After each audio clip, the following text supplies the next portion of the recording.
Hello friends, arrow two সাকসেসে তোমাদের সকলকে স্বাগত। আজকে যারা আইসিডিএস সুপারভাইজার মেন্স এক্সাম যারা দেবে তাদের জন্য রয়েছে পার্সেন্টেজ চ্যাপ্টারের পার্ট 2 লীলা রয়ের বই থেকে কিছু অঙ্ক, এবং লীলা রয়ের বইয়ের সাথে আমিও কিছু অঙ্ক অ্যাড করেছি অবশ্যই ওর সাথে। তো টোটাল যে কোশ্চেনগুলো রয়েছে সেই আগের দিনের ভিডিওর কোশ্চেনগুলো কিন্তু সব দেখবে। অ্যাকচুয়ালি আগের দিনে ভিডিওতেই আমি অলরেডি ডিসকাস করে দিয়েছি যে পার্সেন্টেজ চ্যাপ্টারে যত টাইপের কোশ্চেন হয় সব টাইপের অঙ্ক আগের ভিডিওতে আমি করে দিয়েছি।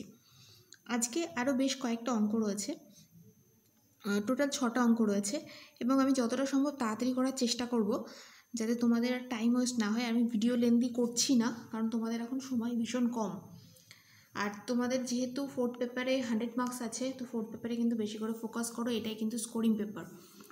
তো দেখো, ফার্স্ট যে অঙ্কটা রয়েছে এটা লীলা রয়ের বইতে এটা করা আছে। ওকে, এক্সাম্পলে তোমরা আমাকে অনেকেই বলেছো যে এক্সাম্পলে অঙ্ক করা আছে কিন্তু বুঝতে পারছি না, তো এটা হচ্ছে তার মধ্যে একটা। কিন্তু এই অঙ্কটা আমার মনে হচ্ছে যে আরও সিম্পলভাবে করা যায়, সেই জন্য এই অঙ্কটা আমি এখানে নিয়ে এসেছি। তো দেখো, এই রিডাকশন অফ 16 হোল 2/3% মানে 16.23% in the price of rice would enable a man to buy 1 kg of rice more for ₹75। মানে চালের দাম 16.23% কমে যাওয়ার ফলে একজন লোক 75 টাকায়, মানে আগে যে 75 টাকা আগে যত কেজি চাল কিন্তু এখন তার থেকে আরও 1 কেজি চাল বেশি পাচ্ছে। তো আগে ধরে নাও তিনি চালের জন্য 75 টাকা খরচ করতেন, আমরা জানি না চালের প্রাইস কত, ঠিক আছে, একটা আমি ধরে নেব এক্স পার কেজি। তো 75 টাকায় কতটা চাল পাওয়া যেত আগে বের করব, দেন এখন নিউ যে প্রাইসটা হয়েছে রিডাকশনের পর সেই প্রাইসে 75 রুপিসে কতটা চাল পাওয়া যায় সেটা বের করবো, দেন দুটো ইকুয়াল করে দেবো আমরা এই কোশ্চেন অনুযায়ী। তো সেটাই এখানে করব এবং তাড়াতাড়ি করার আমি চেষ্টা করছি। ডেসক্রিপটিভ চেষ্টা করলেও সবসময় তাড়াতাড়ি হচ্ছে না, তো চলো। এবং আজকের পরে কিন্তু এই পার্সেন্টেজ চ্যাপ্টারটা আমি আর করবো না। যদি একান্ত কারো প্রবলেম থাকে সে অবশ্যই জানাতে পারো, সেক্ষেত্রে একটা স্পেশাল ভিডিও নিয়ে আসবো। কয়েকটা অঙ্কই হবে হয়তো যদি তোমরা দাও সেক্ষেত্রে। আচ্ছা,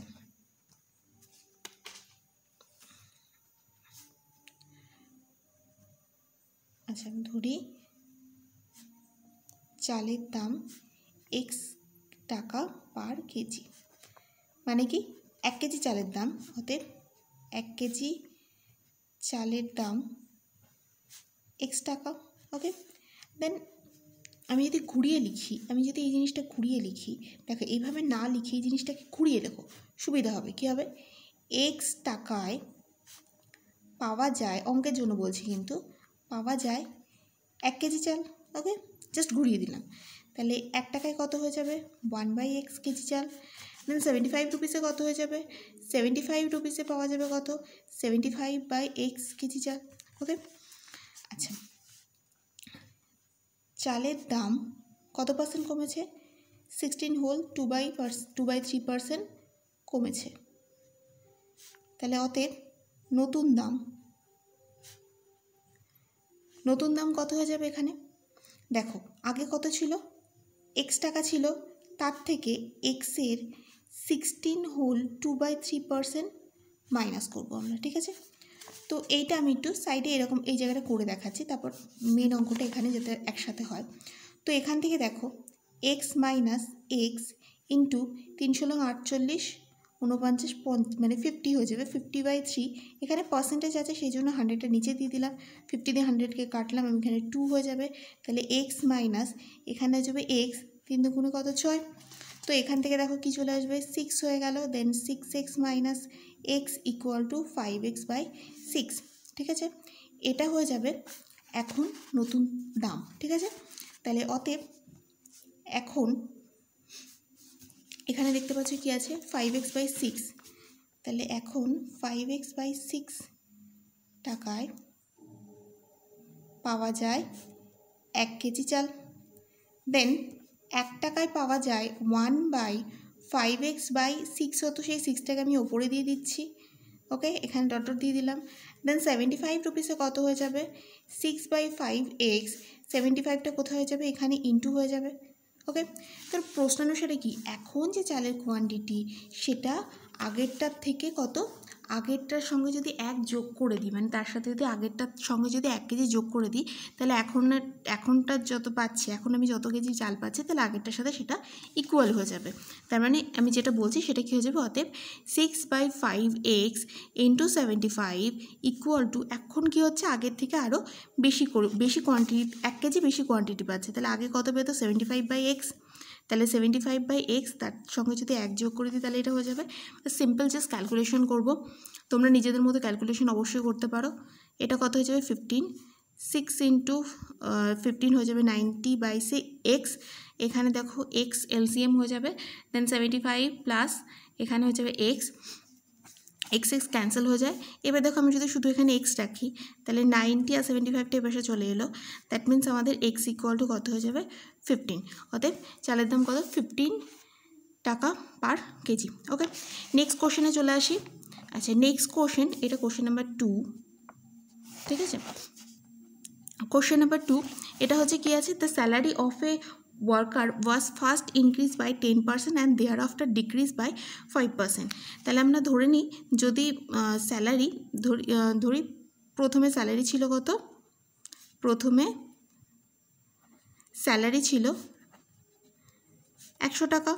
আচ্ছা আচ্ছা, কী হয়ে গেল, আচ্ছা প্রথমে পরে লিখছি, প্রথমে ধরি স্যালারি ছিল কত, 100 টাকা। তাহলে ফার্স্ট টাইম কী হয়েছে, প্রথমে কত পার্সেন্ট ইনক্রিজ হয়েছে, কত পার্সেন্ট বেড়েছে, 10% বেড়ে গেছে।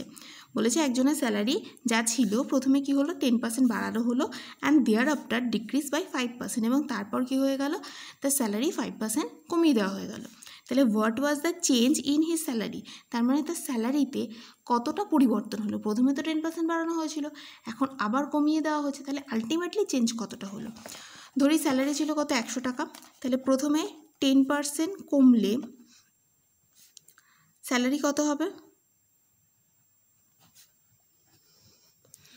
সরি 10% এখানে ইনক্রিজ বলেছে, তাহলে আমার এখানে হয়ে যাবে বাড়লে, প্রথমে বাড়ছে, তাহলে দেখো 10% মানে 100 টাকার জন্য 10 টাকা বাড়ছে, তাহলে 1110।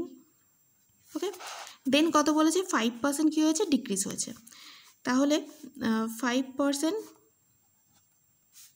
কমলে কী হয়ে যাবে, 1110 ইন্টু 5%টাকে এভাবে ভাবো, 100 থেকে 100-র 5% কমা, মানে 100 থেকে 5 কমে গেলে কত, 95, তাহলে কত হয়ে যাবে, 95/100। এটা ক্যান্সেল করো, এবং এটা ক্যালকুলেশন যদি আমি করি, 95 আর 95 মানে 5, ওকে 104, এখানে আমার আসবে 1045, মানে এই দুটো গুণ করে, এবার নিচে যেহেতু পয়েন্ট 10 আছে তাহলে একটা পয়েন্ট, তাহলে অতএব স্যালারি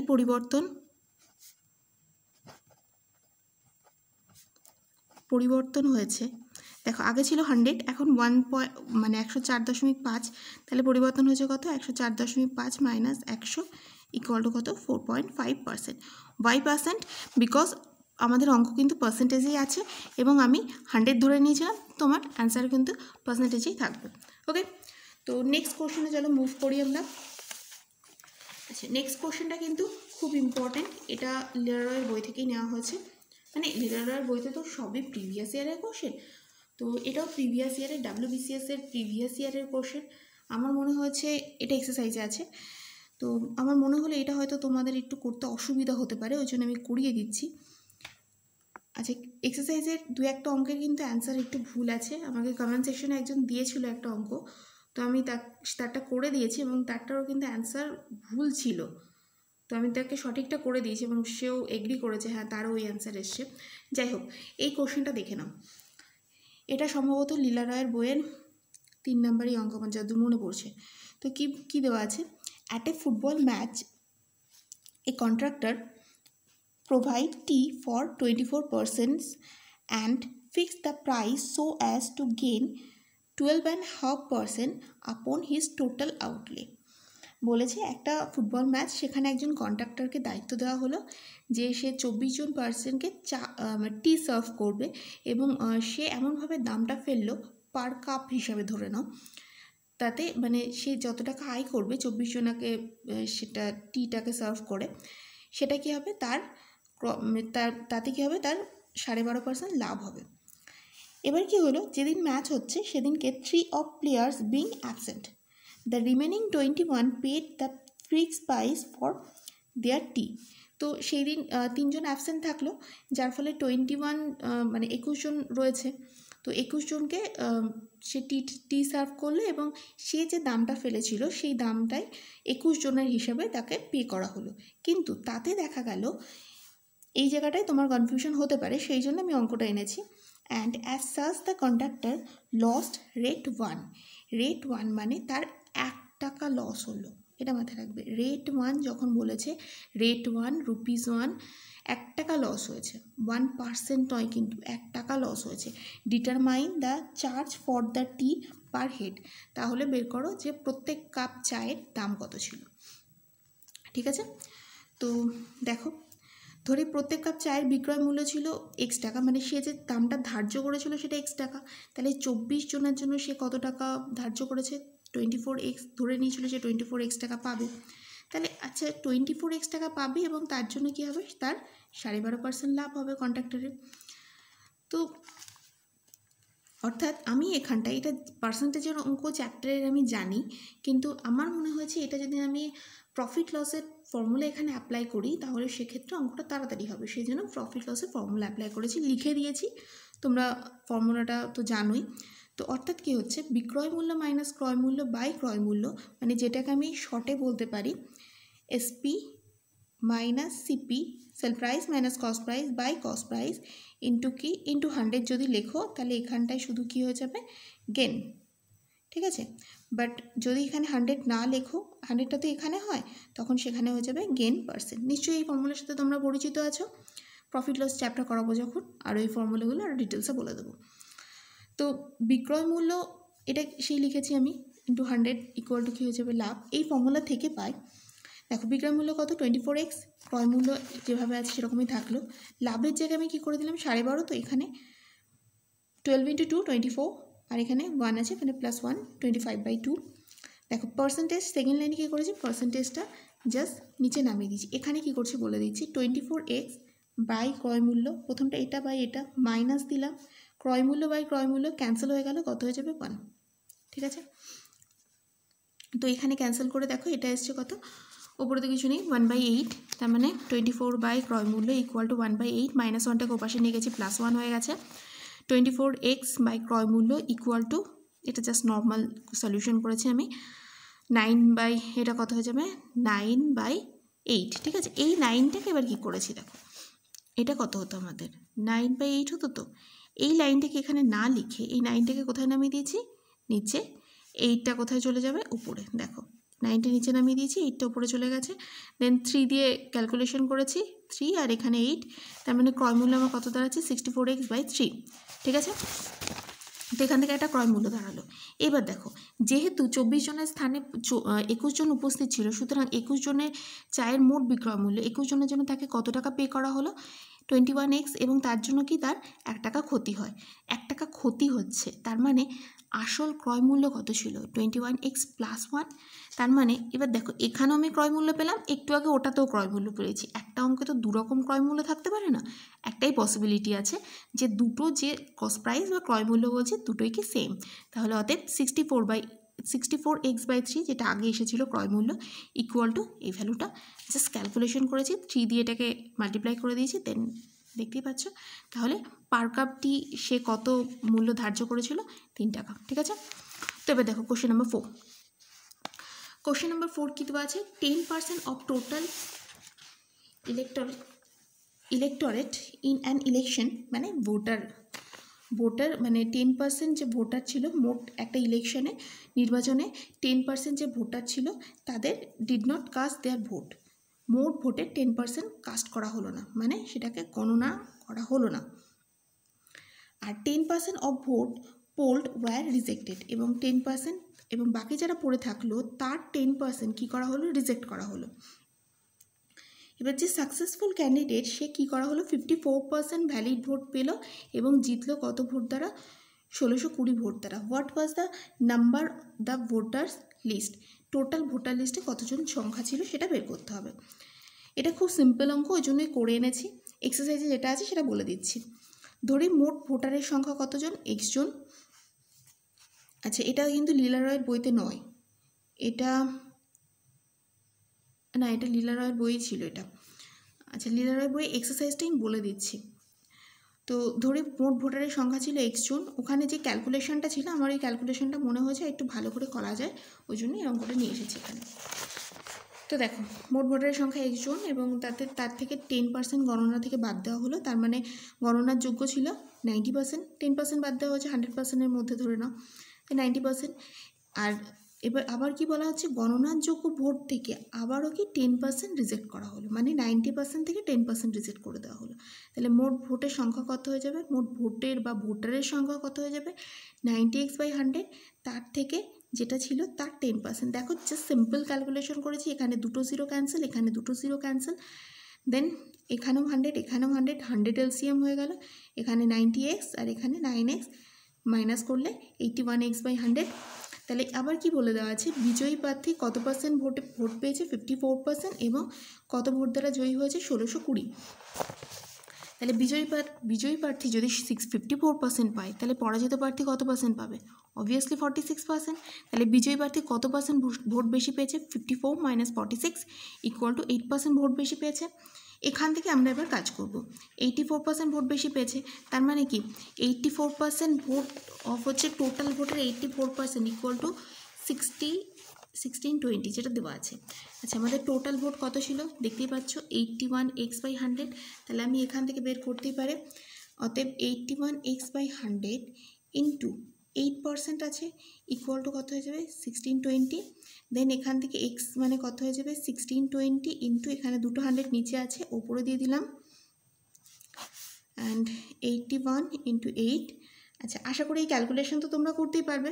তো এই ক্যালকুলেশনটা করলে যেটা অ্যান্সার হবে, আমি চেক করে নিয়েছি, ক্যালকুলেশনটা করলে যেটা অ্যান্সার হবে সেটাই সঠিক। ওকে, বইয়ের সাথে মিল হয়ে যাবে, ডোন্ট ওয়ারি। আচ্ছা, next question number 5। Question number 5 দেখো, এটা লীলা রয়ের বই এক্সারসাইজের অঙ্ক। আচ্ছা, তার আগে একটু বলে নিই যে এখানকার এই অঙ্কটার মতন এক্সারসাইজের কী অঙ্ক ছিল। এক্সারসাইজে ছিল যে 10% ভোটকে, সেম অঙ্ক, একটা নির্বাচন ছিল, নির্বাচনে 10% ভোটকে বাদ দেওয়া হয়েছে, মানে 10% ভোটকে গণনার যোগ্য করা হয়নি, ডিড নট কাস্ট, এবং বাকি যে পার্সেন্টেজ যেটা গণনার যোগ্য ছিল তার থেকে 600 ভোট বাদ দেওয়া হয়েছে। মানে এখানে যে বাকি ভোটের থেকে 10% বাদ দেওয়া হয়েছে বলা হয়েছে, সেখানে 600টি ভোট বাদ দেওয়া হয়েছে। এবং যে বিজয়ী প্রার্থী রয়েছে, আমি যা দেখলাম 47% ভোট পেয়ে পাস করেছে। কিন্তু আমার এই জায়গাটায় কনফিউশন আছে, যদি 47%, আমি অঙ্কটা ক্যালকুলেশন করিনি, কিন্তু আমার অঙ্কটা দেখে একটু কেমন যেন লাগলো, ওটা অনেক দিন আগে, তো ওই জন্য এটা করিয়ে দিলাম আমি। এটা পিএসসি রিসেন্ট এক্সামে এসছে, যে জয়ী হয়েছে ওন ক্যান্ডিডেট, সে যদি 47% ভোট পেয়ে থাকে, তাহলে যে পরাজিত হয়েছে সে পরাজিত ক্যান্ডিডেট কত পাবে, পরাজিত ক্যান্ডিডেট অবশ্যই 53% ভোট পাবে। এটা কি পসিবল, 47% ওন ক্যান্ডিডেট পেলো আর পরাজিত যে ক্যান্ডিডেট ছিল সে 53%? এটা পসিবল আমার মনে হয়নি, অঙ্কটা সম্ভব নয়, ইম্পসিবল। আর অঙ্কটা অনেক দিন আগের, আর অত আগের কোশ্চেন আমার কাছেও নেই, আমি ওই জন্য ওটা দিতে পারলাম না। সম্ভবত 1989 বা 98 এরকম টাইপের, না আমার কাছে 2000 সাল থেকে কোশ্চেন আছে, ওর আগের কোশ্চেন আমার কাছে নেই, জানি না ওটার কি ডেটা কি মিসিং আছে কি না, ওই জন্য ওটা আমি করিও নি। অঙ্ক সেম প্রসেস হবে, এটুকুনি বলতে পারি। তো দেখো, কোশ্চেন নাম্বার 5-এ কী দেওয়া আছে, the value of A car at the beginning of a year is 10% less than the value of the same car at the beginning of the previous year। মানে একটা কারের, মানে একটা গাড়ির প্রথম বছর যে দাম থাকে, দ্বিতীয় বছরের শুরুতে কী হয়, তার 10% কমে যায়। অবভিয়াসলি যত পুরনো হয় তার দাম তত কমে যায়। এইভাবে কোনো একটা গাড়ি 2000 সালে 1 জানুয়ারিতে যদি এই প্রাইসটা থাকে, তাহলে 1997 সালে, মানে রিসেন্ট ধরে নাও, এটা বর্তমানটা দিয়েছে, তোমাকে 3 বছর আগেরটা বের করতে বলেছে। এটা তুমি পার্সেন্টেজ চ্যাপ্টার দিয়ে করতেই পারো, কিন্তু আমার মনে হয় এটা চক্রবৃদ্ধি সুদ বা যাকে বলে সমাহার চক্রবৃদ্ধি, সেই চ্যাপ্টারের ফর্মুলা দিয়ে করলে তাড়াতাড়ি হয়ে যাবে। তো এটা আমি কিভাবে করব দেখে নাও। ধরি 1 জানুয়ারি 1907 দাম ছিল এক্স টাকা, ঠিক আছে। তাহলে অতএব প্রশ্নানুসারে ডাইরেক্টলি প্রশ্নানুসারে কত হয়ে যাবে, এক্স ইন্টু 1 মাইনাস 10% হারে কমে, যেহেতু 10% হারে দাম কমে যায়, যেহেতু সাইন দিয়ে দিচ্ছি, যেহেতু 10% হারে প্রাইস কি হয়, প্রাইস লেস হয়। ওকে, দেন এইটা 3 বছর আগে, 3 বছর, এবার দেখো আমি 1997-এরটা এক্স ধরে নিয়েছি, আমি 2000 সালেরটা বের করব ধরে নাও, তাহলে এটা কিউব দেবো, এবং এটা মানে কি আমি 2000 সালেরটা বের করছি, তাহলে এটা কত হয়ে যাবে, এটাকে সমাহার চক্রবৃদ্ধি বলে। যখন আমি কম্পাউন্ড ইন্টারেস্ট করাবো তখন এই চ্যাপ্টার আরও ভালো করে করিয়ে দেবো।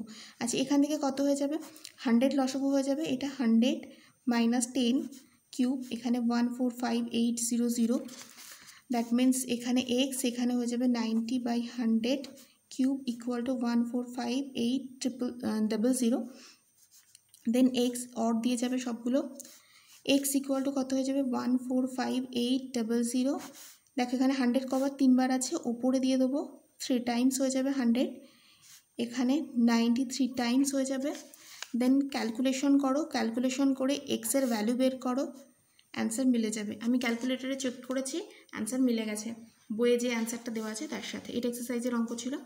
অ্যান্ড দেন এই অঙ্কটা কোশ্চেন নাম্বার 6, আজকে লাস্ট অঙ্ক। এই অঙ্কটা আমি বলে দিচ্ছি, এই টাইপের অঙ্ক আমি অনেক করিয়েছি, আবারও এই টাইপ নিয়ে আসলাম, বিকজ লীলা রয়ের বইতে যে অঙ্কগুলো রয়েছে তার মধ্যে এই টাইপের অঙ্ক অনেকবার রিপিট করা রয়েছে। তো আমার মনে হয় এই টাইপের অঙ্ক তোমরা এক্সামে দেখতে পারো। তো দেখো, in an examination 85% and 80% of the examines passed in English and math respectively. If 75% of them passed in both subject and 90 of them failed in both subject, find the total number of examines.